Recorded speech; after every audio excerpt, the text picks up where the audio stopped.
Como este, yo agradezco a Pepe que haya tenido la amabilidad de venir a esta casa a presentar el libro. Y yo me he leído el libro. No voy a presentar a Pepe ni que eso le va a tocar a Adolfo, y no voy a ser muy breve porque no quiero ahorrarle trabajo, que se gane lo que le hemos pagado esta tarde. Pero es un libro que me ha interesado muchísimo porque yo he sacado alguna conclusión que quería compartir con vosotros. La primera conclusión, aunque no está explícitamente en el libro, es que es necesario reflexionar. Yo creo que los empresarios, que somos gente de acción, muchas veces se nos olvida que la reflexión tiene que ser antes de la acción, porque si no uno corre el peligro de, como dicen los alemanes, el conseller conoce bien, de caminar decididamente hacia no sabemos dónde. Y es verdad que en estos tiempos que corren no son los más propicios para la reflexión. Entre otras cosas, por todas esas facilidades que tenemos supuestamente para comunicarnos. Los videoconferencias, los teléfonos y tal, hasta tal punto que, y esa es mi experiencia personal, hay veces que uno tiene una reunión en la empresa y hay un problema y entonces empieza a discutir y siempre hay alguien que dice, pues le llamamos por teléfono. Yo suelo decir siempre, bueno, ¿y qué es lo que le vamos a decir? ¿No os parece que primero tendríamos que reflexionar qué es lo que vamos a decir y luego ya llamaremos el teléfono o haremos lo que haga falta? Primero hay que reflexionar. La acción es importante. Yo le vi una vez hace muchos años a un consultor de fama internacional como Peter Drucker, que fue consultor de los presidentes de compañías más importantes de los Estados Unidos, entre ellos General Motors, que le preguntó uno de los asistentes en el coloquio, oiga, usted que ha conocido a los empresarios más potentes del mundo, ¿qué tienen ellos, qué hacen ellos que no hagamos los demás, que no hacemos los demás para tener éxito? Y dijo una cosa muy simple. Dijo, mire, yo los he conocido a todos y les puedo decir que son gente normal. Ni son listísimos, ni son súper trabajadores, son gente normales, como usted y como yo, que saben las mismas cosas que usted y que yo. Pero que hay una diferencia. Lo que todos nosotros sabemos que deberíamos hacer, ellos lo hacen. Y esa es una diferencia importante. A mí la verdad es que el libro me ha gustado mucho, no lo digo por gastarle coba a Pepe, me ha encantado porque además, como suele suceder siempre cuando uno lee algo que confirma lo que él cree, pues tiene tendencia a parecerle magnífico. Y la verdad es que leer el libro me ha dado mucha envidia, tengo que decirlo, porque muchísimas de las cosas que dice, y yo creo que los que me tenéis la desgracia de tener que escucharme a menudo, pues va a sonar que es parecido a muchas cosas que digo yo. Lo que pasa es que la envidia me la ha dado porque él lo ha organizado muy bien, lo explica muy bien y lo hace muy didáctico, cosa que yo no sé hacer. Es un cuento con una tal Enner, que yo creo que tiene una serie de conversaciones con ella. Y la verdad es que, como acabé de leérmelo ayer por la tarde y habían pasado alguna cosa de las que han pasado en este país últimamente, yo pensé y dije, coño, esta Enner sí que valdría la pena hacer 35 viajes a Canarias para hablar con ella, porque desde luego, seguramente con la otra también venía bien, pero era por otros motivos. Y yo creo que hay algunas cosas que a mí me gustaría resaltar, probablemente porque, no quiero quitarle el trabajo a Adolfo, pero me ha llamado muchísimo la atención, seguramente porque yo también lo repito muchas veces, una frase que me la pienso decir: yo no creo en los sectores, creo en las empresas. En todos los sectores hay empresas buenas, malas y regulares. Y luego sale el promedio, que es puramente una operación matemática, y sale no sé qué. Pero ese no sé qué está formado de empresas que lo hacen fantásticamente bien, de empresas que con sí, con sa, y de empresas que son un desastre. Y por tanto, a mí no me gusta nunca hablar de los sectores. Dice también que hay que tener una estrategia, y yo creo que es una cuestión absolutamente fundamental. Y otra cosa que es muy importante, que yo no sé si es una pescadilla que se muerde la cola o es el principio del huevo y la gallina. Cuando habla de la crisis, esta crisis no es financiera, es una crisis de valores y es un cambio de modelo productivo. estoy completamente de acuerdo y creo que lo he dicho un montón de veces. Lo que no tengo claro es qué ha sido primero. Si precisamente la crisis financiera es producto de que hemos perdido muchos valores y que nos hemos querido mantener en unos modelos productivos que ya no se los creía nadie, pero nada más que nosotros, y hemos querido mantenerlos, o precisamente se ha puesto en evidencia eso porque la crisis nos ha obligado a abrir los ojos. En cualquier caso, yo creo que al final lo que él dice es que tenemos que mirar al futuro y contestar a una pregunta, que no lo dice así, pero que yo he sintetizado diciendo ¿qué quiero ser de mayor? Porque eso tenemos que saberlo. Y que hay que integrar la innovación, me lo he oído decir muchas veces, en la cultura de la empresa. La innovación no puede ser un departamento en una empresa que están allí arrinconados, una serie de sabios que se les ocurren cosas maravillosas, pero que realmente la empresa va por otro lado, no tiene nada que ver con eso. Y que no hay que olvidarse que en cualquier empresa se puede ser innovador. Y se puede ser innovador sin grandes departamentos de I+D, con un par de fuentes que a mí siempre me han dado muy buen resultado, que además tienen una ventaja y es que son gratuitas, que es escuchar a los clientes y escuchar a los trabajadores de la empresa. Son dos fuentes de innovación de primera magnitud y además son gratis. Solo hace falta tener el oído despierto y saber hacer las preguntas oportunas, y tampoco es tan complicado. No hay que confundir, dice también, el tamaño con la rentabilidad. Recuerdo otro ejemplo que pongo siempre, una empresa fabricante de coches, si no fabrica 4 o 5 millones de coches al año y quiere ser un fabricante de coches generalista, está condenada a la ruina. Pero si esa empresa se llama Ferrari, resulta que tiene una rentabilidad muy superior a la que obtienen pues, compañías como General Motors, como Nissan, como Renault, etcétera, etcétera. Hace coches, pero hace otro tipo de coches, a otro tipo de mercado y a otros clientes completamente diferentes. Bien, y con esto acabo. Algo que yo siempre he creído es que todos empezamos por hacer un organigrama. Y yo hace muchísimos años que digo que eso es lo de los organigramas, que a todos nos han enseñado a hacerlos con rectangulitos, poniendo el nombre, la función y el nombre de la persona que la lleva. Eso queda muy bonito, pero eso no es la verdad de las empresas. El que quiere dirigir una empresa, el que dirige una empresa que funciona bien, no tiene que hacer cuadraditos, porque los cuadraditos no existen. Porque en una empresa lo que hay son personas. Y las personas no cubren nadie exactamente las funciones que debería de cubrir de acuerdo con el cuadradito este del organigrama. Hay que ser suficientemente inteligente para componer un puzzle lleno de curvas y de cosas raras. Porque uno que debía ocuparse de una cosa, pues resulta que tiene un punto flaco ahí, pero el que tiene al lado, eso lo cubre perfectamente, pero tiene otro punto flaco por otra parte. Y al final hay que hacer un puzzle que si lo examinas, tú ves que aquellos son líneas que son cualquier cosa menos recta, pero al final queda una imagen, que es la que hace funcionar la compañía. Y yo tengo mucho respeto por los consultores, y con esto acabo. Bueno, digamos que tengo algún respeto, tampoco sin apasionamientos. Es decir, a mí la deducción que yo saco de este libro, que lo ha escrito sabe lo que está escribiendo. A mí siempre me ha llamado la atención en los consultores que sea consultor y venga a darme lecciones un chaval de 35 años que no ha dirigido una empresa en su vida. Y me pongo a la defensiva inmediatamente. Yo digo, vamos a ver, ¿a alguien se le ocurriría ir a tomar clases de natación con uno que no sabe nadar? Pues coño, ¿cómo me va a explicar aquí este hombre cómo se dirige la empresa si este no ha dirigido nunca ninguna? Eso sí, tiene 17 másters en no sé cuántos sitios más, pero jamás en la vida ha dirigido una empresa. Por tanto, yo, si queréis encontrar un consultor, procurad mirar el currículum y que tenga el culo pelado de haber estado en muchos sitios, que es lo que de verdad sirve para salir adelante. Yo no os puedo decir más que una cosa, y acabo, lo había prometido, porque si no Adolfo va a cobrar gratis, va a cobrar y no va a hacer nada. La puedo acabar de una manera: compraros el libro, vale la pena. Gracias.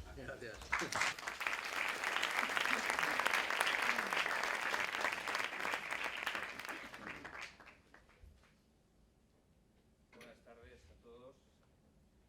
Bueno, en primer lugar, pues tengo el grandísimo honor, de presentar, como bien dice Pepe, a la persona, ¿no? Presentar el libro y de presentar a la persona, al coautor, para ser más correcto.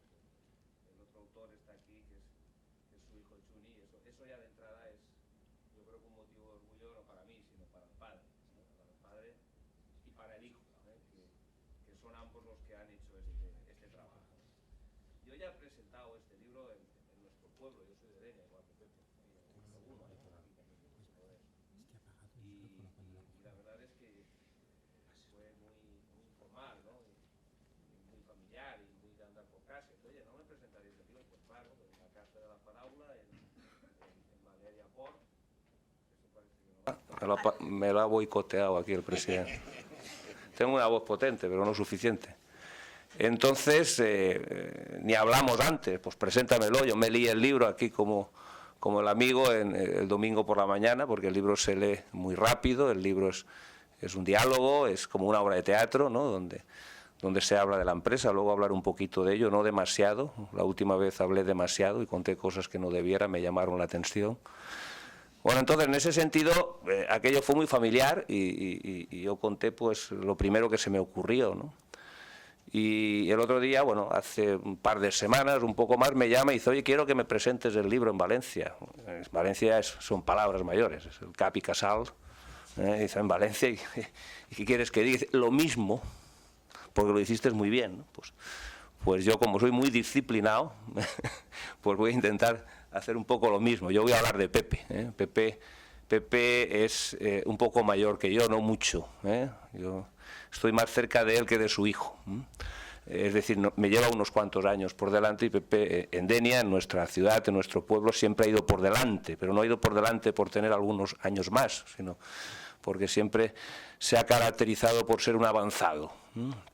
Y yo recuerdo la primera vez que vi a Pepe en el Instituto de Denia, no sé si estaba haciendo segundo de BUP, hace unos cuantos años, me estoy remontando ya a cerca de unos cuantos años, segundo de BUP, por echar un cálculo, ¿no? Finales de los 70, ¿no? Cercana la muerte del dictador, ¿no? Y nos vino allí a dar una conferencia sobre expresión corporal, comunicación corporal, vamos, algo que nadie sabía ni lo que era, ¿no? En aquella época, imaginaros, él dice en su currículum, porque ahora me he enterado yo, porque a pesar de todo, yo, mándame tu currículum, y dice, ¿para qué? Si tú no tienes que hablar de mi currículum, ¿no? Pero su currículum dice que es licenciado en Ciencias de la Información, es decir, de la información. Todos sabemos las connotaciones que tiene la palabra información, ciencias de la información, ¿no? Es decir, de la otra época. Ahora a la información o a la no información se le llama comunicación, ¿no? Comunicación y humanidades, ¿no? Él es más de comunicación y de humanidades que de información, ¿no? Y cuando hablo de información es porque piensas de información y turismo y parece que son palabras que no pertenecen a esta época, ¿no? Entonces, el primer impacto que uno se lleva es ver a una persona que te está hablando de comunicación, aunque entonces era información, y además corporal, ¿no? Expresión corporal, ¿no? Aquello era muy avanzado, ¿no? Él siempre ha ido muy por delante, es decir, su padre, su familia tenía una agencia de publicidad radial y Pepe era la persona más internacional que teníamos en Denia. Pepe hacía grandes campañas, la agencia hacía grandes campañas, sonadas que salían por la tele, La española es una aceituna como ninguna, que todos recordamos y la tenemos grabadas en nuestros genes, la Masía. Entonces, claro, Pepe era la persona más avanzada y más internacional. Pero no solo eso, y no solo en comunicación, sino además Pepe es una persona sensible. Cuando hablamos de sensibilidad, alguno pues en ocasiones puede confundir la sensibilidad con la debilidad. Yo la sensibilidad siempre la equiparo a los valores, es decir, tenía valores y se comprometía con la sociedad y se comprometía con los recursos naturales y se comprometía con la gente que tenía cercana, ¿no? Y un ejemplo y una proyección de esa sensibilidad fue que yo puedo decir, vamos, porque también entonces era más joven y lo veías haciendo actuaciones de teatro en las puertas del ayuntamiento para defender el Mongó, vamos, para defender esa montaña sagrada que tanto queremos los de Denia, los de Javea y los de la Marina Alta, no lo olviden, que están aquí, hay alguno aquí de Pedreguer, es decir, y los de Valencia, ¿no? Pues en aquel momento cuando nadie sabía lo que era el ecologista, cuando no existían los verdes alemanes, cuando no existía Podemos, ni nada por el estilo, pues había un grupo de personas que defendía el mongo y que, entre otras cosas, gracias a su trabajo y a su defensa, pues consiguieron que se pusiera una raya cuando se declaró por parte de la Generalitat Valenciana como parque natural en el año 82, hasta aquí hemos llegado, y a partir de ahí pues han pasado cosas, en algún momento se nos ha incendiado y demás, pero tenemos el mongo, y eso también es una demostración de que Pepe, aparte de ser un gran publicista, aparte de ser una persona avanzada a su tiempo, de siempre hablar de cosas que los demás no hablábamos, además era sensible y además tenía valores. Yo inicié mi camino, en aquella época algunos nos dedicábamos a intentar cambiar el mundo, nos dimos cuenta que era difícil, que eran otros los caminos. Él inició su camino profesional en muchos ámbitos. Yo no me he leído el currículum porque me ha dicho que no me lo lea, que de eso se encargarían otros, y la mayoría de vosotros ya le conocéis en el ámbito de la universidad, en el ámbito de la empresa, en el ámbito de la consultoría, aunque quede mal, en el ámbito de la comunicación, y me vuelvo a encontrar con él después de que él hiciera también muchas cosas, porque cada vez que aparecía era por algo innovador. Cuando yo hablo de una persona avanzada es porque entiendo que es una persona que hace cosas distintas a las que hacen las personas normales, es decir, que en el fondo es que es una persona también innovadora. Estoy diciendo cosas importantes, una persona sensible, una persona con valores, una persona avanzada, una persona innovadora. Yo creo que todos esos valores y todas esas características o peculiaridades son las que luego van a venir de una forma u otra reflejadas en su libro. Yo me encuentro con él al cabo del tiempo. Bueno, creo que a nivel de empresa me llegué a encontrar con él posiblemente en la anterior Raviera, en alguna ocasión, no lo recuerdo muy bien, pero tuvimos un encuentro importante cuando la compañía que yo presido, la compañía Naviera Balearia, se mete en una aventura descomunal para sus posibilidades, construye un barco de alta velocidad y me entrego a Pepe y le digo, Pepe, vamos a ver cómo nos comemos esto, porque esto es un endeudamiento en aquel momento descomunal, año 1999, de 7.200 millones de pesetas, porque habíamos tenido una idea de algo que podía triunfar. Pepe se volcó de una manera, sin condiciones, incondicional, y lo cierto es que hicimos una cosa magnífica, que tuvo un éxito magnífico y que de alguna manera puedo decir, y digo, y se lo digo aquí a él, que formó parte de esos inicios de lo que es hoy la compañía Balearia, y fue uno de sus, no coautor como libro, pero sí de su cofundador, ¿no? Porque gracias a aquel éxito primero pudimos seguir subiendo peldaños, y también lo hacía de forma rompedora, de forma innovadora, siempre curioso, porque si Pepe Galgo también es curioso, es decir, otra característica más, es decir, es una persona curiosa que siempre, y a la que siempre le despierta el interés cualquier cosa nueva. Por eso siempre ha ido muy por delante. Eso de ir por delante te puede dar satisfacciones, pero también te puede dar algún que otro disgusto. Yo en algún caso, entendiendo a Pepe como un referente, pues también he seguido sus pasos en cuanto a la innovación, he seguido o intentado seguir sus pasos en cuanto a la curiosidad. La curiosidad también tiene que estar a veces acotada, los empresarios somos hombres de acción, pero conforme vamos creciendo y nos vamos desarrollando, nos vamos volviendo también un poquito más conservadores. Ya no tienes nada que perder, ya tienes algo que conservar relacionado con tus grupos de interés, y en consecuencia te vuelves, como decía, un poco más conservador. También en aquella época, recuerdo, porque se lo decía el domingo cuando me llamó para recordarme que hoy tenía que venir, mira, estoy repasando tu libro, pero al ir a la biblioteca y coger su libro, que ya me lo leí hace 2 meses, me encontré con otro libro que me regaló en 1999, que además estaba recién escrito, que se llama La Empresa en Movimiento, escrito por 2 socios de Deloitte americanos, ¿no? En el cual ya se hablaba, y ya se hablaba de lo que es la empresa, ¿no?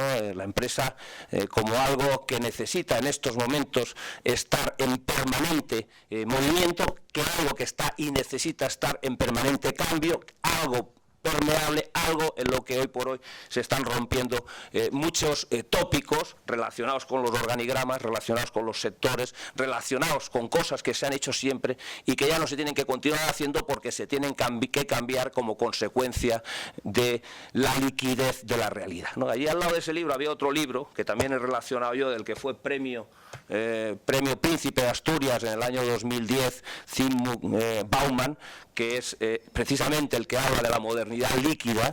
Y la modernidad líquida, la empresa en movimiento, es decir, ahí vemos que vamos viendo de qué fuentes, y eso lo he hablado con él, de qué fuentes ha ido bebiendo Pepe y Juni a la hora de elaborar y realizar este libro. Yo también, y un poco como ejemplo, digo, bueno, voy a irme a 1999, voy a consultar una empresa española que es de la cual estamos todos orgullosos, no solo por estar en el punto más alto, su propietario de Forbes, sino porque vas por el mundo y la ves por el mundo, que es Inditex, ¿no? Y dije, voy a ver Inditex como estaba en 1999, en el tiempo de la empresa en movimiento, pensando en aquello de lo que hace Inditex, que todos lo conocemos, que en Malasia están comprando una determinada prenda y a las 48 horas están cambiando la línea de producción en Galicia, vamos, y cambiando el color o cambiando la prenda porque están recibiendo inputs de todo el mundo permanentemente y se están adaptando a lo que dicen los clientes, ¿no?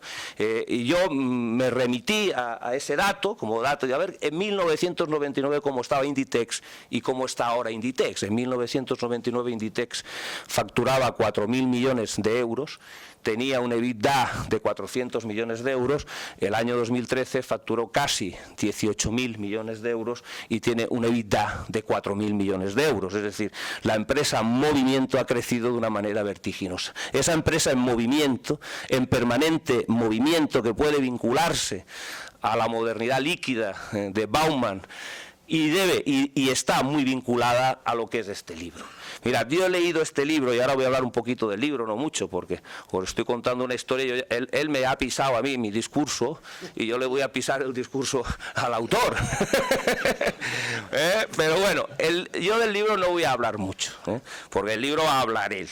Pero lo que yo sí quiero decir, como decía José Vicente, y ahí estamos los dos de acuerdo, cuando leí el libro yo me sentía absolutamente identificado con todo lo que decía, es decir, no había absolutamente nada con lo que no me sintiera identificado, en todos los ámbitos, la solución del problema, el centro del problema, el liderazgo, los valores, es decir, hay toda una serie de cosas en el libro, la psicología, es decir, que yo con las cuales me encuentro absolutamente identificado. Es un libro que se lee muy rápido porque es teatro. En eso también innova Pepe y Juni, innovan los dos, porque hacen que un libro que habla de temas importantes, de temas profundos, que habla de un método fundamentalmente, porque el libro es un método que evidentemente yo no voy a explicar, a través de un diálogo de cosas muy importantes que se leen con mucha facilidad y que se entienden con más facilidad todavía. Yo fundamentalmente la idea que quiero transmitir es esa, que yo me he sentido absolutamente identificado con todo lo que dice el libro. El libro lo que hace, dice, bueno, no me ha descubierto nada. Bueno, lo que sí que ha hecho el libro es llamar la atención sobre cosas que yo conocía, pero que no sabía que conocía, o que había hecho, pero no sabía que había hecho, o que sabía que había hecho y había hecho, pero lo que hace es ordenarlas y crear un método, porque al final es muy importante tener un método para trabajar. No quedarse en el método, ni quedarse en el estudio, como bien decía José Vicente, y ahora te estoy ratificando, al final muchos de esos estudios, business plans que se hacen, que muchas veces informes de abogados, informes de economistas, muchos de estos estudios previos que se hacen a la toma de decisión, lo que pretenden es que confirmen la intuición. Y si no lo confirman, pues se cambian. Pero normalmente al final lo que manda es la intuición. Y muchas veces, os lo digo, en el mundo de la empresa, la intuición manda incluso por delante de los informes, y los informes ya llegarán. Y muchas de las decisiones que uno toma, si tuviese que haber esperado a los informes, no las habría tomado nunca. Pero no porque los informes hubieran tardado demasiado, sino porque los informes habrían dicho que no se hicieran. De todas formas, siempre hay que aplicar un determinado método. Yo creo que en este libro se refleja ese método.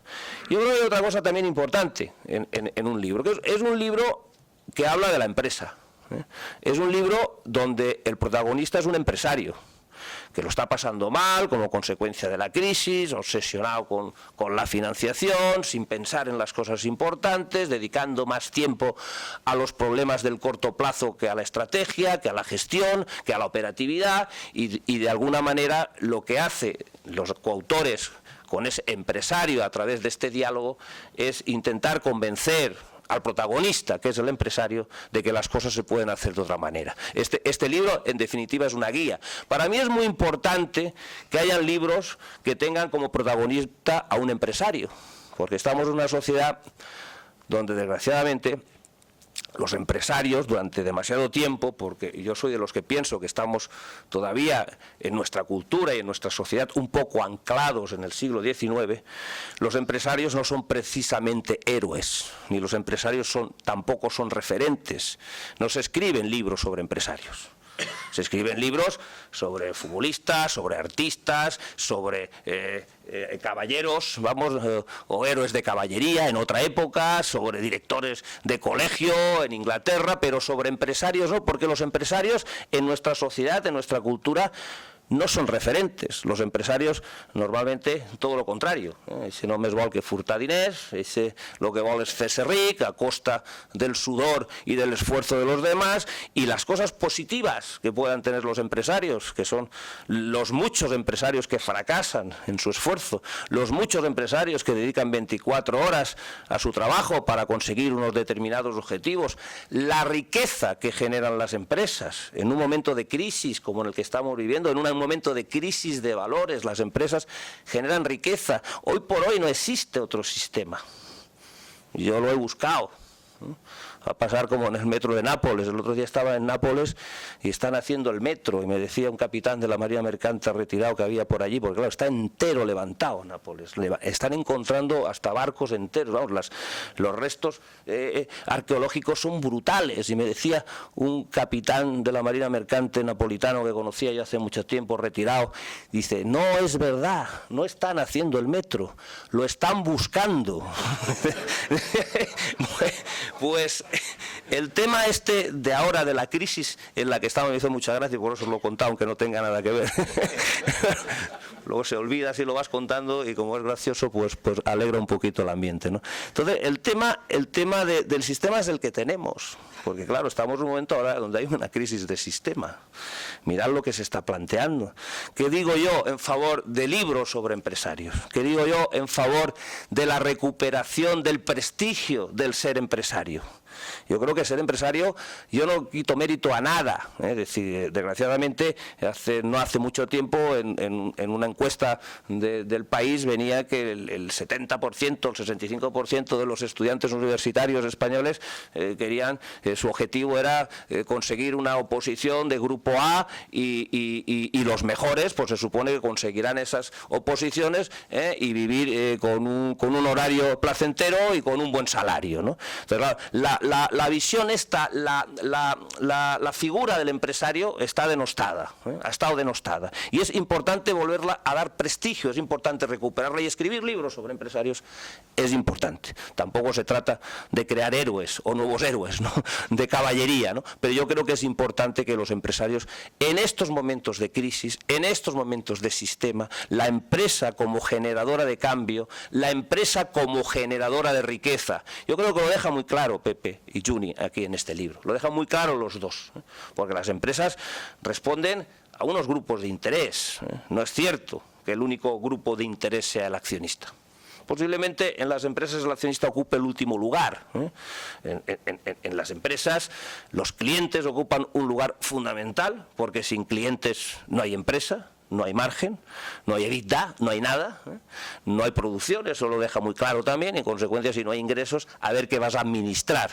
Los trabajadores, los equipos, yo soy de los que pienso y soy un firme defensor de que el activo más importante que tiene una empresa son los trabajadores, y que el activo más importante que puede tener una empresa es la estabilidad de plantillas. Claro.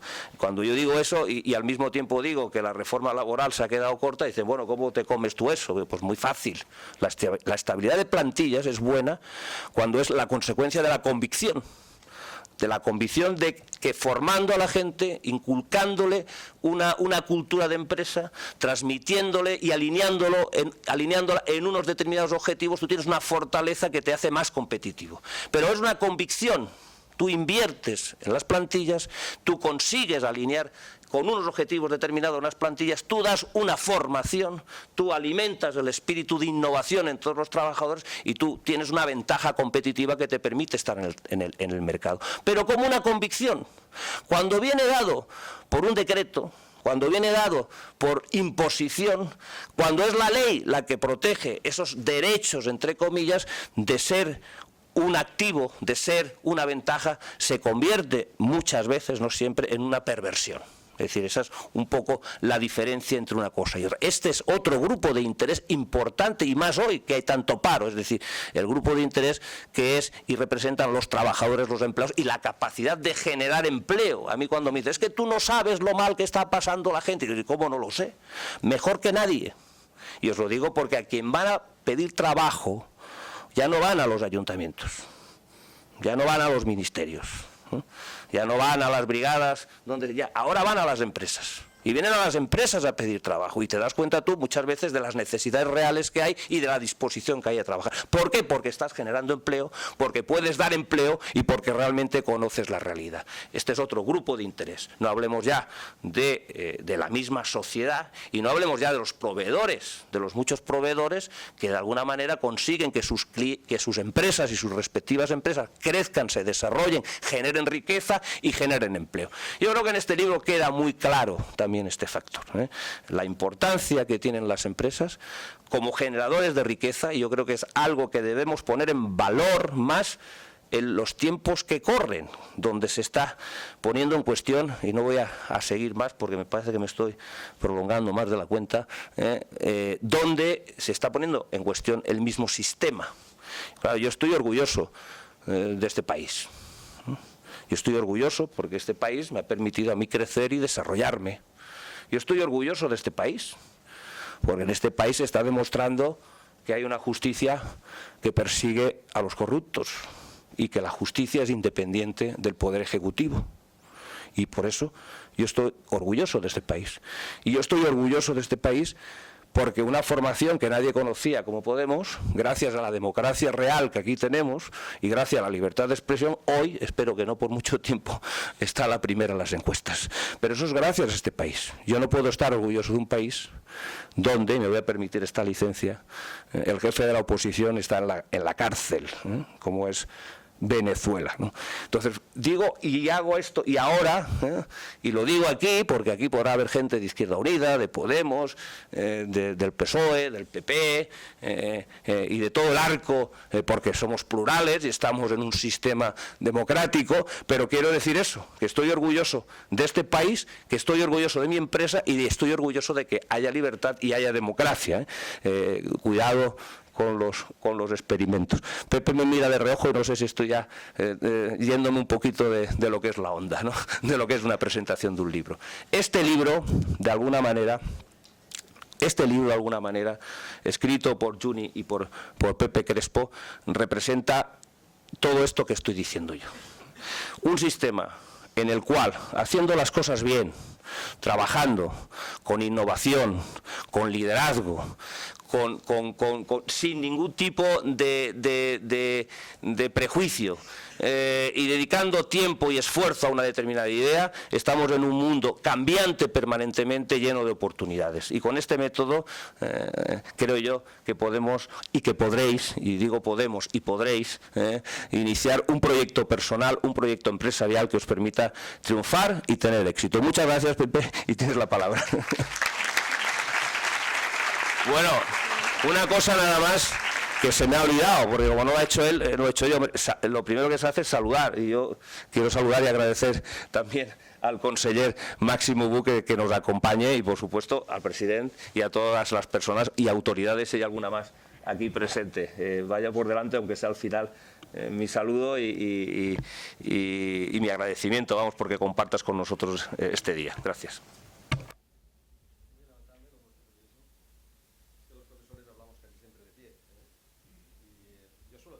Mis intervenciones académicas de 4 o 5 horas, soy así, me gustan.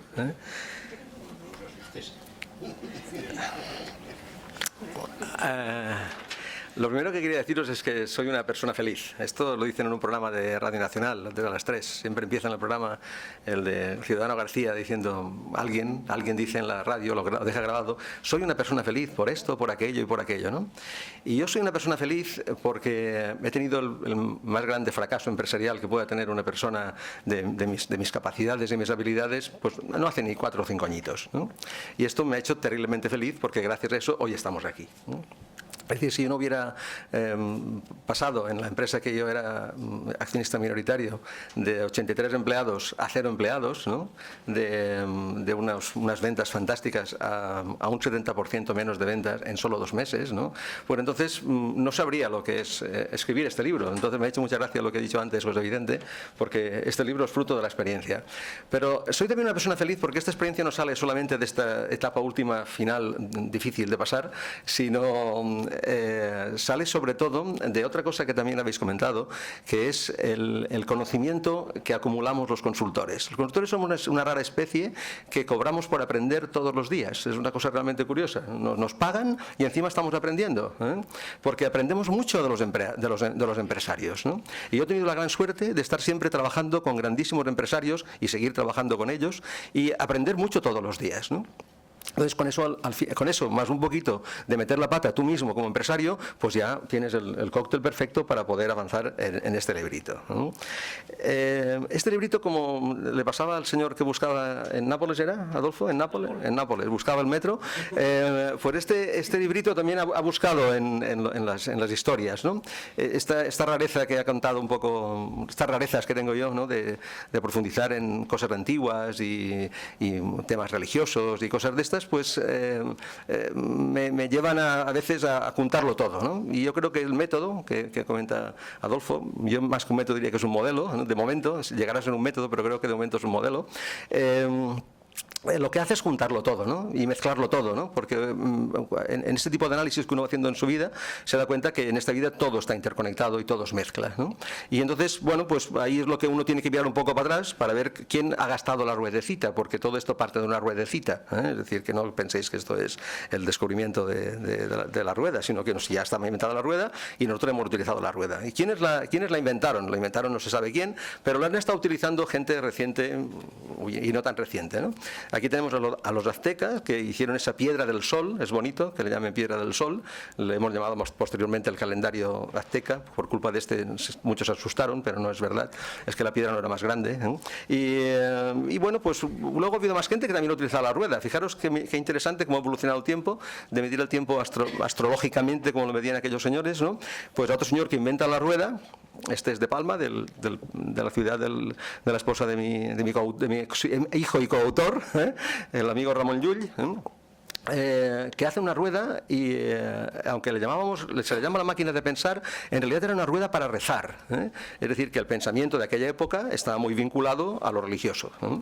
Y es interesante. Yo creo que nada de eso lo podemos olvidar, ¿no? Es decir, yo creo que, por ejemplo, a mí me pasa que mi fundamento vital es muy de doctrina social de la Iglesia, ¿no? Y esto quieres que no lo llevas contigo, ¿no? Entonces, pues yo tengo que mirar estas cosas porque forma parte de mi histórico, ¿no? Y luego hay otro señor que está muy bien para la época, el Comenius, que en el siglo XVII pues, inventa la pedagogía, ¿no? Pero el problema que tenemos es que este señor fundamenta la pedagogía en un modelo prusiano, casi militar, ¿no? Y aún la tenemos, ¿no? Es decir, no ha evolucionado mucho. Yo cuando me pongo con la tiza en la pizarra digo, joder, los romanos estaban con la tiza en la pizarra, ¿no? Por suerte ya tenemos proyectores y cosas de estas y más cosas, ¿no? Y sobre todo tenemos profesores muy bien pensantes y gente muy bien escuchante que aprende, ¿no? Pero bueno, te das cuenta que esto no está evolucionando mucho, por decirlo de alguna manera, ¿no? Y luego, ya sabéis, ¿no? Descubrimos que las cosas se podían hacer de una forma forma industrial, porque tuvimos la máquina de vapor, tuvimos la energía eléctrica y todo esto, ¿no? Y aquello es fantástico, ¿no? O sea, pero mucha mano de obra para poder planchar, mucha mano de obra para poder planchar y mucha mano de obra también, a pesar de las máquinas, para hacer la revolución industrial, ¿no? Y todo esto da la sensación de que sea una línea. Ha pasado esto es una línea, ¿no? Pero como dice mi hijo, quizá la única línea del tiempo humana, que entendemos que es verdad que existe, que la única línea que es verdad que existe es la línea del tiempo, ¿no?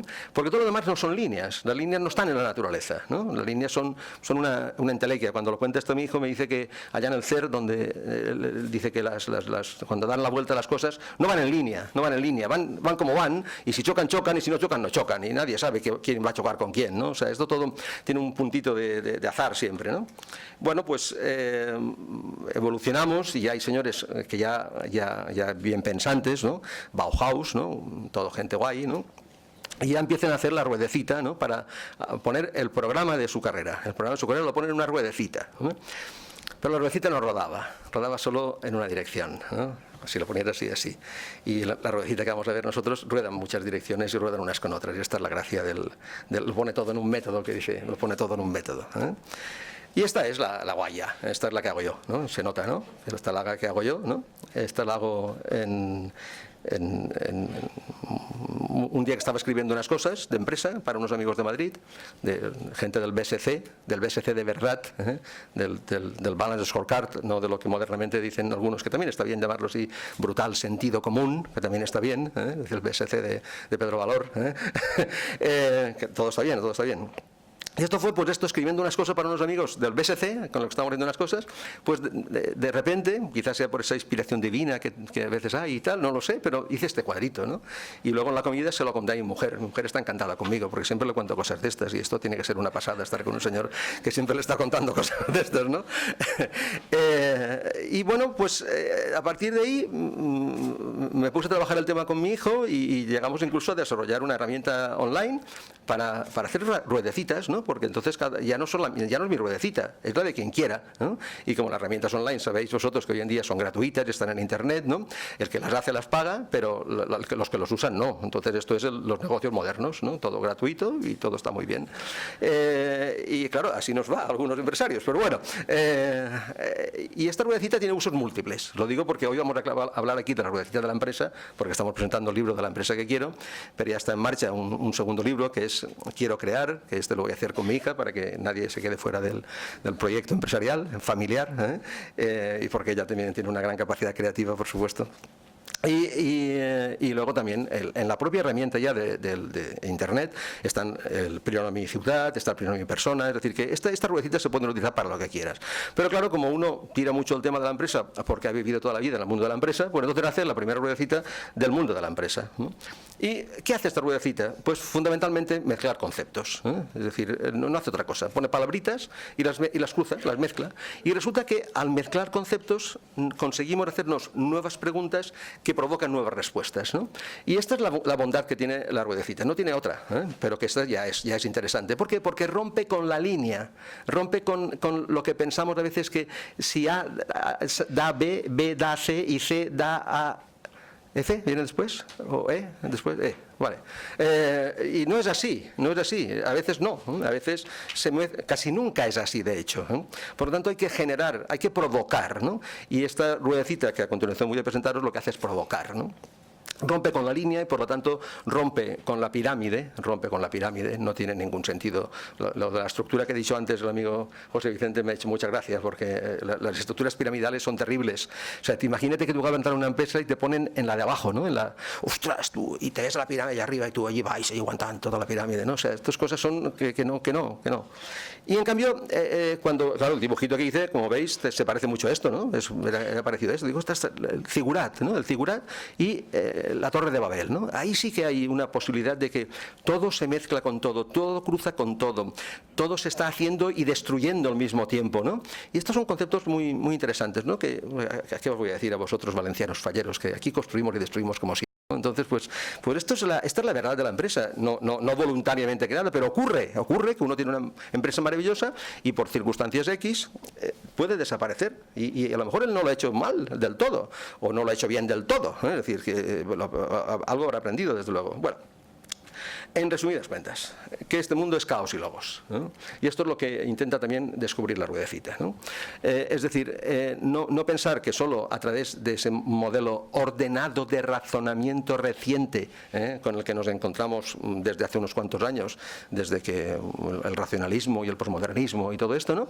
Sino, pues lo que decía antes, también de la intuición, que me ha gustado mucho la palabra intuición, porque al decir de muchos estudiosos del tema, la intuición es un nivel superior de inteligencia, y aquí la consideramos como negativa, y de hecho cuando estamos enseñando a criaturas en las escuelas y tal, pues no es lo más favorecedor lo de la imaginación. Yo por suerte estoy en un entorno académico que sí que se favorece, y especialmente los compañeros que hoy me acompañan aquí de algunas materias determinadas que se llaman creatividad, pues estos ya se salen, ¿no? Pero de manera general, no es el atributo principal que se potencia en las escuelas, ¿no? Se potencia que las cosas se hagan como hay que hacerlas, ¿no? Y entender que la vida es esa suma de caos y logos es importante, esa suma de caos y orden, ¿no? Entonces, intentar poner orden en el caos es lo que hace esta herramienta, pero consciente de que en los distintos niveles que propone la herramienta, pues probablemente en algunos el caos será muy necesario y en otros el logos será imprescindible, ¿no? Voy a presentar muy brevemente la herramienta. Esto imaginad que es de la Torre de Babel, y esto es la base de la Torre de Babel, y en esa base de la Torre de Babel alguien ha hablado de la importancia del hacer, la importancia del hacer. La importancia del hacer, ¿no? La importancia del hacer porque en realidad somos lo que hacemos, es decir, que está muy bien esto de reflexionar y tal, ¿no? Pero al final todo pasa por la acción. Si no hay acción, no hacemos res, Es decir, por lo tanto, priorizar el hacer es muy importante, ¿no? En este priorizar el hacer, lo que detectamos que es como muy fundamental hacer todos los días, ¿no? Es producir, es ganar clientes, y es de ese ingreso menos gasto, es decir, el ingreso es lo que te da el cliente, el gasto es producir, casi siempre, ¿no? Que tener una rentabilidad, ¿no? Y aquí no descubrimos nada. Me ha gustado mucho lo que habéis dicho, que no descubre nada el libro, sino simplemente pone orden, y esto es realmente lo que pretendíamos, ¿no? Y eso salpicadito un poco de algunas valoraciones y algunos criterios que son los que quizás aportamos además del modelo, ¿no? Y todo esto es lo que debemos diariamente de hacer, ¿no? Fijaros como qué curioso que en las dos últimas cosas que se han quedado ahí puestas es innovación, que esta se quedó, antes de la crisis se quedó ahí a punto de entrar, ¿no? Y la que ya no entró es la de la sostenibilidad, esta ya no entró, es decir, nos quedamos con la palabrita solamente, ¿no? Y estas son cosas que van a ser necesarias en ese cambio, en esa evolución del mundo de la empresa, que se hagan realidad en el día a día de la empresa, porque esto es el día a día. Aquí cuando estamos hablando del hacer, esta base es la del día a día, ¿no? Y en vez de poner encima las cosas, lo que propone el modelo es ponerlas dentro, es decir, que todo esté interconectado, ¿no? Y en ese ponerlo dentro, pues el elemento que fundamentalmente hay que hacer que viva en la operativa es la estrategia de estar viva en la operativa, porque es la única manera de que se materialice esa estrategia, ¿no? Y cuando hablamos de estrategia, de lo que estamos hablando es fundamentalmente de dos grandes verbos, ¿no? Que son ganar y ser, ¿no? Hay algunos que priorizan el ganar, Yo siempre les digo a los alumnos que les explico estas cosas que hay que priorizar el ser, porque tú ganas en función de lo que eres, y eres lo que vendes y a quién se lo vendes, eres el producto que vendes y el cliente al que se lo vendes, ¿no? Y eso es una gran decisión estratégica, yo diría que es la decisión estratégica, porque de esta decisión emanan todas las demás, emana organización, emana innovación, emana productividad, y también lo que vas a ganar, porque puedes ganar sobre muchos pocos o sobre pocos muchos, y eso son decisiones de importancia, porque si te mueves en el mundo del volumen o te mueves en el mundo del valor, y son decisiones que hay que tomar, ¿no? También hay que tomar decisiones sobre el otro nivel que complementa este, que es la venta, la administración, la comunicación y enfocar bien a toda la organización, ¿no? Y de esto se trata, Se trata de que el que manda, si tiene claro lo que quiere ser y lo que quiere ganar, puede enfocar bien a toda la organización en una dirección. Si no lo tiene claro el que manda, pues ya podemos llenarnos de documentos estratégicos de primer nivel, construidos por gente de primerísima capacidad, ¿no? Que al final, si esa esencia no está clara y bien impregnada en toda la organización, difícilmente haremos un proyecto empresarial consolidado, ¿no? Desde el punto de vista estratégico. Y lo importante de esta ruedecita es eso, que rueda, es decir, rueda, Que os gusta que ruede, es chulo, rueda, y cuando rueda está diciendo que lo conecta todo, que aunque la rueda propone a través de un cromatismo unas conexiones principales, no quiere decir que todas las restantes conexiones no sean también necesarias e importantes, pero hay unas que son principales, ¿no? Y estas las que la rueda establece en su nivel de coherencia cromática, diríamos, ¿no? ¿Qué es lo que conecta la estrategia con la operativa? La gestión. Fijaros cómo a partir de este modelo proponemos que la gestión tiene como principal misión conectar la estrategia con la operativa. Es decir, hacer realidad la estrategia en la operativa. Esto cambia por completo el modelo que ahora tenemos, que fundamenta la gestión como elemento clave del éxito de los negocios, cuando evidentemente es un nivel segundo, no es un nivel primero. El nivel primero es tener claro lo que queremos ser. Y en esa gestión, obviamente, tendremos que manejar cuatro grandes, lo que yo llamo cuatro grandes fuerzas dinamizadoras de la empresa. El dinero, nadie dice lo contrario, tiene que estar ahí, es muy importante. El equipo, la tecnología y el conocimiento. Desgraciadamente, esta última palabra también se nos ha quedado fuera del modelo de los modelos de gestión. Incluso yo diría que la tecnología está quedando un poco de por libre y nos estamos centrando en el dinero, por supuesto, en el equipo también, aunque los tiempos recientes a veces algunos se tienen que tragar algunas cosas que han dicho en tiempos de bonanza, porque no tienen el comportamiento tan adecuado como deberían tener con su equipo. Lo que ha dicho antes Adolfo es muy importante, esa convicción que decía él cuando hablamos del equipo. Pero el tema del conocimiento, ya os digo que queda fuera por completo. O sea, aquí nadie está gestionando el conocimiento, lo cual es terrible, es grave. Porque si el conocimiento solo está en las personas y no está en la tecnología, se van las personas y se va el conocimiento. Y esto no es sostenibilidad. La palabra sostenibilidad está ahí para algo. Está para decir, construyamos empresas que no solamente den un beneficio todos los años, como hay que dar, sino que de alguna manera también construyan su futuro en ese año tras año, ¿no? Teniendo claro que pueden llegar hasta donde quieran llegar. Y hay un nivel 2 para el que manda, porque el que manda, que es la estrategia, debe de tomar también decisiones para que la gestión no sea una gestión neutra, anónima, sino que también esté impregnada de aquello que quiere la empresa ser, de aquello que el primer nivel de la empresa quiere construir. Y estos son cuatro elementos fundamentales, que serían las aptitudes, no las actitudes. En esto el coautor y yo hemos tenido alguna que otra discusión sobre si actitudes o aptitudes, pero bueno, ya están superadas, ya hace muchos años de esto ya están superadas. Establecer principios, sobre todo para el manejo del capital. Si los señores que se dedican a comprar y vender dinero hubieran tenido principios en esa gestión, pues muy probablemente ahora no tendríamos este librito aquí. Y valores. Es decir, ¿con qué valores vamos a construir este proyecto?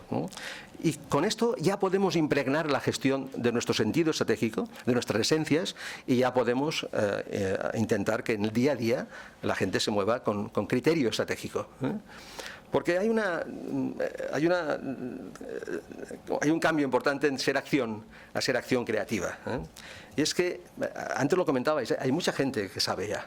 Antes la gente no sabía. En el modelo de Taylor y en el modelo del Fordismo, la gente incluso se decía en aquella época que era importante que el trabajador no pensara, de manera que todos los procedimientos estuvieran claros para que fuera casi un músculo más de la organización, ¿no?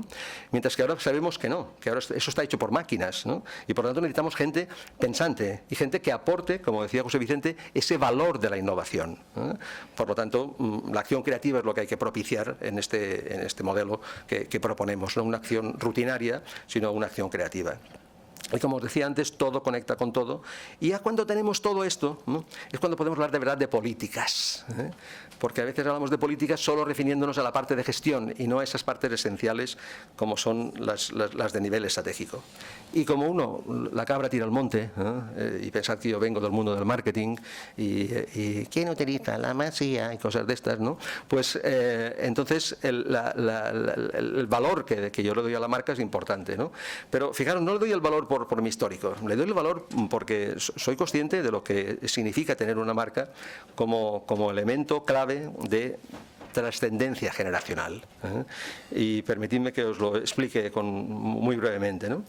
Mira, podemos hacer unas fábricas fantásticas, podemos tener un equipo maravilloso, podemos comprar maquinaria de última generación, lo que queramos, ¿eh? Pero os aseguro que todo eso son bienes tangibles que en este mundo de materia desaparecen. Todo lo que es tangible en este mundo de materia acaba desapareciendo, ¿eh? Mientras lo que no desaparece es aquello que es intangible, aquello que es esencial, aquello que no sabemos dónde va, pero que está ahí, ¿eh? Y hay una cosa curiosa, que cuando lo analizamos de aquellos que nos hemos dedicado casi toda nuestra vida a comunicar, que detectamos que hay una memoria colectiva. Y te das cuenta de que llevando años y años que no has hecho ningún spot de La Española, por ejemplo, ¿no? Es La Española en la aceituna como ninguna, que cantaba antes muy bien nuestro amigo José Vicente. ¿Has cantado Adolfo? ¿El cantor ha sido Adolfo? Muy bien, Adolfo, muy bien. Lo tenía grabado. Muy bien, Adolfo. Pues lo has cantado muy bien, Adolfo. La gente joven de 3 y 4 años se la sabe. Son cosas como muy sorprendentes, ¿no? De que si esta criatura jamás ha oído o dónde está, ¿no? Entonces es esta cosa que a veces pensamos que hay unas redes, ¿no?, neuronales que son superiores a nosotros, ¿no?, y que no sabemos dónde están, pero que están, ¿no? Porque sí que es cierto que hay una memoria colectiva, ¿no? Entonces, cuando tenemos todo esto, es cuando ya decimos, metamos la marca, ya que lo tenemos todo bien, metamos la marca y ayudemos a que las generaciones mantengan viva eso que nosotros hacemos, porque sabemos que lo que hacemos hoy, lo más probable que no será lo que haremos dentro de 10 años o 15 años. Cambiaremos en producto, cambiaremos en distribución, pero en cambio, si somos capaces de hacernos un nombre, ese nombre pervivirá en el tiempo.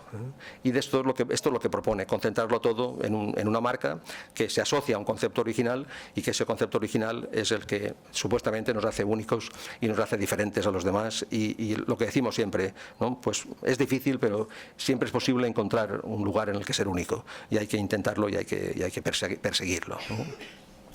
Bueno, y lo que os decía, ¿no?, que todo rueda con todo, que todo mezcla con todo, que todo conecta con todo, ¿no?, y que no podemos pensar que las cosas son lineales en el mundo de la empresa y que no podemos pensar que si lo hacemos todo bien nos van a salir bien las cosas, porque hay un factor clave que es el cliente, y el cliente se compra la gabardina donde le da la gana, ¿eh? Y esto es así, ¿eh? Esto forma parte de un chiste de hace muchos años, pero es así, el cliente se compra lo que quiere, cuando quiere y donde quiere, y más en los tiempos que corren, ¿no?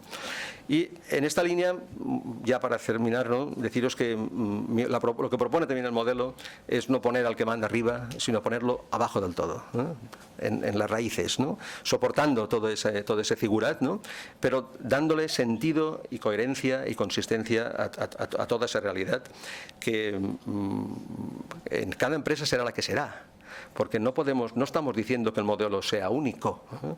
El modelo pueden ser estas palabras, pueden ser otras, ¿no?, pero lo que es importante es tener un modelo, ¿no?, y en ese modelo, según el momento de vida de la empresa, pues serán más importantes unas cosas o serán menos importantes otras, ¿no? Lo que sí tiene el modelo algo de importante y es que primero piensa en uno mismo, ¿eh? Primero piensa en las capacidades que tenemos en nuestra empresa, ¿no?, conscientes de que no estamos solos, por supuesto, ¿eh? Por supuesto. Pero empezar cualquier proyecto estratégico mirando a los demás no es la recomendación que hacemos nosotros en el libro, ¿eh? Nosotros decimos, piensa primero en ti, valora lo que tú tienes y pon en valor eso que tú tienes delante de tus clientes, ¿no? Y a partir de ahí empieza a mirar quién puede estar tocándote los cataplines en ese proceso de avanzar en el mercado, ¿no? Y bueno, no es mucho más lo que propone la empresa que quiero, no es mucho más, ¿no? Es muy en resumen lo que pretende, es primero Anarfend, es decir, esta es la clave, Anarfend, no lo digo en broma. Y lo que pretende es eso, ¿para qué? Pues para configurar un modelo de negocio propio, propio, los conceptos son conceptos amplios, por lo tanto cada uno tendrá que dotar de sentido esos conceptos. Cliente, pues cada uno tendrá que saber qué hay que poner en cliente. Productividad, cada uno sabrá lo que tiene que poner en productividad.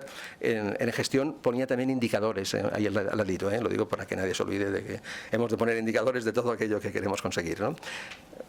Ese modelo tiene que tener y mantener como referente principal al cliente, ha de integrar, por supuesto, el modelo es un modelo dinámico, interdependiente, integrador, ¿no? Ya de integrar estrategia, gestión y operativa, ¿no? Es fundamental que esté todo integrado. Y esto se hace para dirigir con claridad, para desarrollar la operativa con creatividad y para medir la gestión con integridad. Y ahí me gustaría insistir en la palabra integridad, porque es quizá uno de los valores que hemos de recuperar, ¿no? Bueno, y si alguien tiene interés en profundizar en esto de una manera más efectiva, os hemos dejado unos papelitos ahí y que hablan de la posibilidad de hacer un taller en el cual trabajemos en proyecto por proyecto, empresa por empresa, durante una sesión completa, estas cosas, y podéis dejar el papelito si alguna persona está interesada junto a los libros a la salida. Bueno, esta es la parte final y es una parte de agradecimiento, ¿no? A mí me pasa como Alfredo, lo dejo para el final, como Adolfo, lo dejo para el final. El agradecimiento aquí yo empezaría muy atrás, ¿no? Porque yo tengo que empezar por la familia que me hizo, ¿no? Porque esto es una suerte, ¿no? O sea, haber nacido en Denia, como decía antes Adolfo, ¿no? El haber nacido en mi familia, igual que en la tuya, ¿no? Yo creo que hemos tenido suerte, mucha suerte en ese sentido, ¿no? Unos padres muy íntegros en todo el sentido de la palabra, ¿no? Luego, la suerte también de la vida, de la familia que te ha traído, ¿no? En una has llegado y otra te ha traído, y otra te la ha acercado a ti, ¿no? Y esto es otra gran suerte que yo tengo, grandísima, ¿no? De hecho, los tengo todos aquí y están todos apoyándome en mi negocio también familiar actual y estamos muy contentos, ¿no? Y luego, la alegría que da también ver lo que hoy estoy viendo aquí delante de mí ahora, ¿no? Estáis los alumnos, estáis los profesores, estáis los amigos, estáis los compañeros, estáis los clientes. Y yo diría que como todos mezcla, pues casi todos estáis en esa mezcla, en esa mezcla de familia, de amigos, de clientes, de alumnos y de maestros, ¿no? Y agradecer sobre todo a esos maestros que yo he tenido a lo largo de mi vida, que han sido todos los profesores, todos los alumnos y todos los clientes, ¿no? Lo voy a decir aunque esté delante de la rectora de mi universidad. Lo que más enseña es enseñar. Os lo digo muy en serio, es una barbaridad lo que enseña a enseñar, ¿no? Y porque uno aprende de sus propios alumnos muchísimo, ¿no? Y esta es la maravilla de este juntarlo todo, ¿no? Y de entender la nueva realidad que no sabemos cuál es, ese modelo nuevo al que tenemos que llegar, ese modelo productivo nuevo que no sabemos cuál es, ¿no? Pero entender una nueva realidad en la que esa mezcla hace que las posiciones, lo del organigrama que decía antes José Vicente, que lo de las posiciones no estén claras del todo, y que si el alumno tiene que hacer de maestro y el maestro tiene que hacer de alumno, puede ser muy enriquecedor, ¿no? Para ambos, ¿no? Y bueno, pues en esa línea es agradeceros a todos y muy especialmente a mis compañeros de mesa, que hoy han tenido la gentileza de apoyarnos de esta manera tan extraordinaria, ¿no? José Vicente se ha leído el libro de verdad, porque esto pueden que lo digan y que no lo hagan, y es evidente que se lo ha leído de verdad, y esto es muy de agradecer, José Vicente, y también es de agradecer que coincidamos en muchos de los aspectos que tú has comentado, ¿no? Adolfo es que nos conocemos de toda la vida, es que está enchufado, es que me va a acompañar a todas las presentaciones que haga, es que la próxima lo hacemos en Madrid, Adolfo, es que lo haces de puta madre. Entonces, pues bueno, pues esto es así y te lo agradezco muchísimo nuevamente, porque sé que todo lo que dices es de corazón y lo dices de verdad, ¿no? Por lo tanto, muchas gracias, ¿no?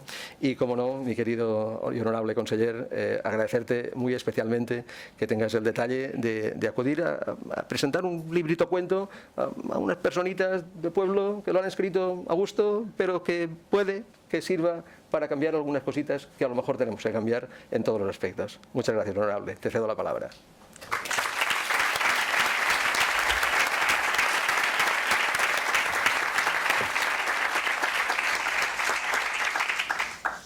Bueno, a ver cómo me sale la voz, porque estoy un poquito resfriado, o sea que esta no va a ser mi mejor tarde, pero a ver, se oye, ¿no? Más o menos.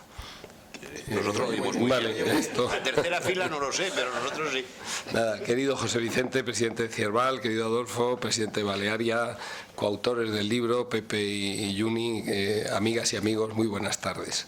Ha hecho referencia Adolfo cuando ha empezado a hablar de las épocas del dictador, y yo me da la impresión de que tengo la vocecita como la tenía él cuando daba los discursos.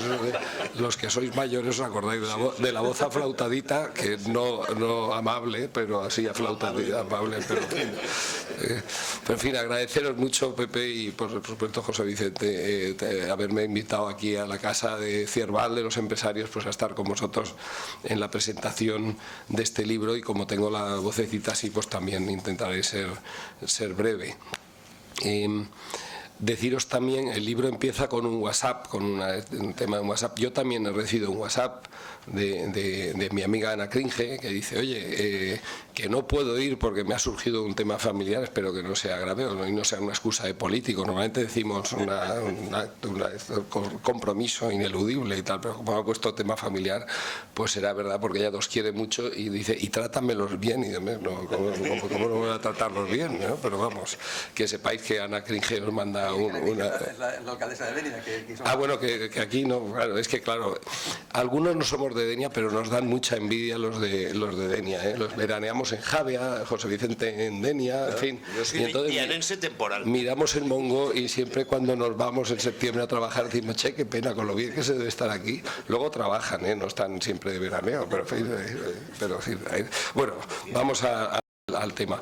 Hombre, tú, Pepe, has matado dos. Dicen que lo mejor es que escribir un libro y tener un hijo, pero claro, cuando escribes ya el libro con tu hijo ya debe ser la bomba, a cuatro manos. Hay un libro, o sea que enhorabuena por esa iniciativa que yo desconocía. No, debe haber más libros escritos de un padre y un hijo, pero la verdad es que para mí es el primer libro que he conocido de este estilo, ¿no?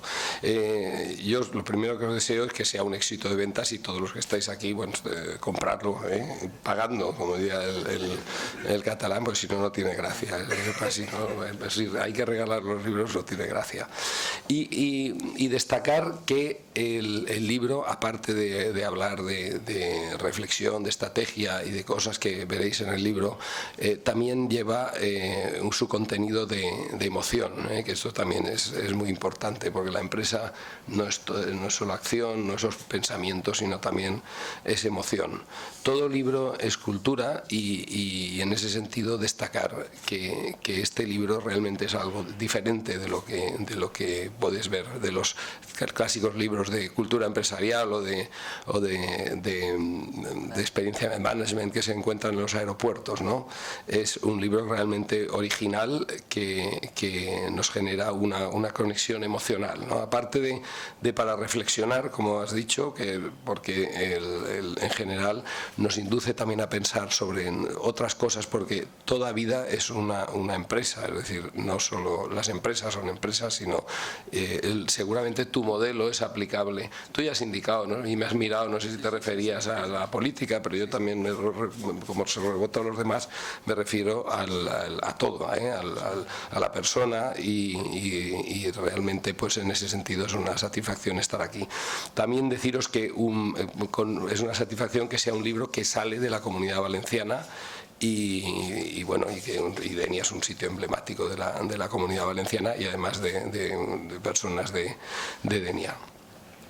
En un entorno emprendedor es una satisfacción que Pepe y Juni asignen con tanta claridad el mensaje y el cambio tan necesario de actitudes en el empresario, en el primum motor de nuestras empresas. Que seamos capaces de hablar de empresa y de intentar que nuestros conceptos mejoren la vida de las empresas desde la comunidad es algo que también nos tiene que llenar de orgullo y de agradecimiento. Lo importante de los cuentos es su mensaje, la lección moral que trasladan al lector. Lo importante de los libros en general es la capacidad de hacernos reflexionar sobre nuestra realidad. En este caso, cuando el libro es bueno y tiene mensaje, consigue que comparemos sus reflexiones y consignas sobre aquello que estamos realizando, sobre nuestras experiencias pasadas o sobre la dirección que queremos en el futuro. Como muchos conocen, por mi talante y actitud, yo también soy de los que ha decidido situarse en el espacio de la solución y no del problema, y el libro me ha hecho reflexionar sobre muchas cosas. Su optimismo, que comparto, tratando siempre de hacer fácil lo difícil, su insistencia en el análisis y la reflexión, porque la más grave de las crisis es la de la imaginación, su determinación, y esto es lo más complejo, para encontrar conceptos que con sencillez expresen un concentrado de reflexión, o bien su convicción en separarse del mecanicismo a la hora de enfrentar el análisis de las empresas y de lo que ellos consideran como palabras problema. Como todos los buenos textos, este también es un libro para debatir y en el debate coincidir o disentir, con la garantía de que el consenso o el disenso coinciden en el mismo objetivo del protagonismo de la empresa, como organismo que legítimamente tiene que pensar en un objetivo que yo no puedo más que sentir y compartir con ellos. Vivir la sociedad inspira, porque la sociedad manda y la verdad de los negocios está en la sociedad. Protagonismo de la empresa, porque como ellos dicen, en la empresa, y no solo en la empresa, digo yo, también en la política, somos lo que hacemos, hacemos lo que pensamos, pensamos lo que vemos, según vemos sentimos y según sentimos hacemos. En un cierto capítulo, los autores, cuando sitúan en el ámbito de la acción de este empresario que debe tomar esa decisión como primum motor, plantean un dilema en el diálogo entre Enner y Maxi. Maxi no soy yo, sino es un personaje del libro. Enner, la consultora que conduce la reflexión, plantea que la situación real es que hay que asegurar a los socios un retorno sobre la inversión, a los directivos retribuirles bien, pagar todos los meses a los empleados, servir a los clientes y cumplir con los gobernantes, sobre todo las obligaciones fiscales. Un brindis a Montoro. Montoro Dixit. Cuando plantear el escenario alternativo y deseable, que a los socios les interese no solo la rentabilidad, sino la sostenibilidad, que los directivos se sientan autores del proyecto, que los empleados adquieran una visión estimulante del negocio y que los clientes una elección por el valor de la empresa. Maxi, el empresario, dice con ironía, y a los políticos mejor no mentarlos, ¿verdad? No me di por aludido porque yo he sido 53 años empresario y 2 político, con lo cual pues de promedio soy un 97% empresario. Enner, la consultora, responde rotunda: sí, de esos mejor nos olvidamos, pero el empresario, pero al fondo, como me habéis invitado, yo pienso que tal. Pero el empresario dice al final, un poco más prudente, de algunos más que de otros, de lo cual, bueno, pues yo me consideraré de los otros. No por la consideración personal de político, que en realidad siempre tiene la tentación de pensar que unos son mejores que otros o que los suyos son mejores que los otros, que también lo pienso, como todos, sino por el papel que tenemos que asignar al entorno en el cuento del éxito de las empresas. Porque considero sinceramente que al final, cuando en las notas que Maxi acaba teniendo encima de su mesa, esas notas tienen su letra, pero no recuerda haberlas escrito, son notas poderosas, pero siempre desde la empresa, en las que no aparece el mundo exterior.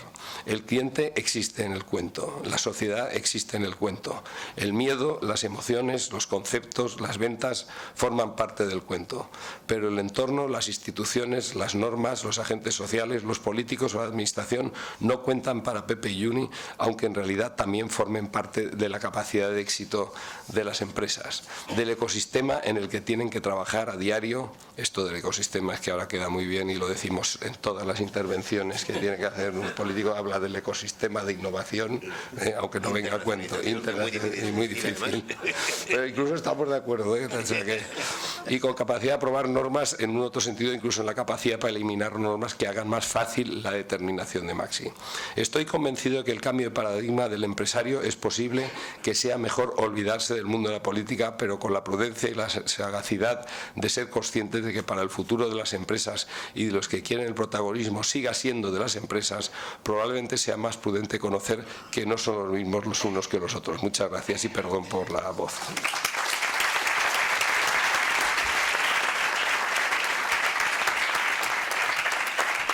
Bueno, pues muchísimas gracias a todos.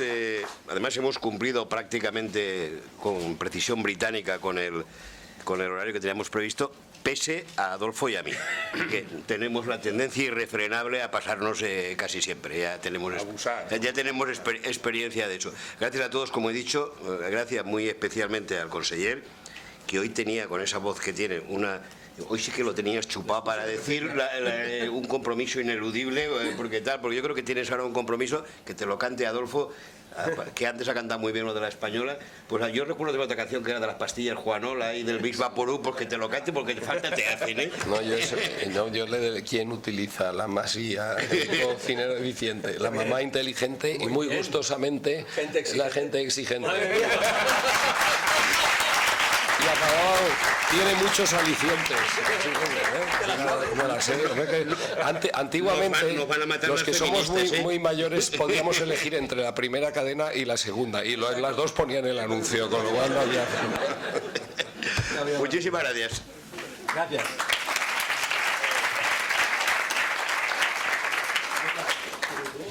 Joder, no sé si la cuestión para lo que sea, porque ya fue bastante jodido de la voz.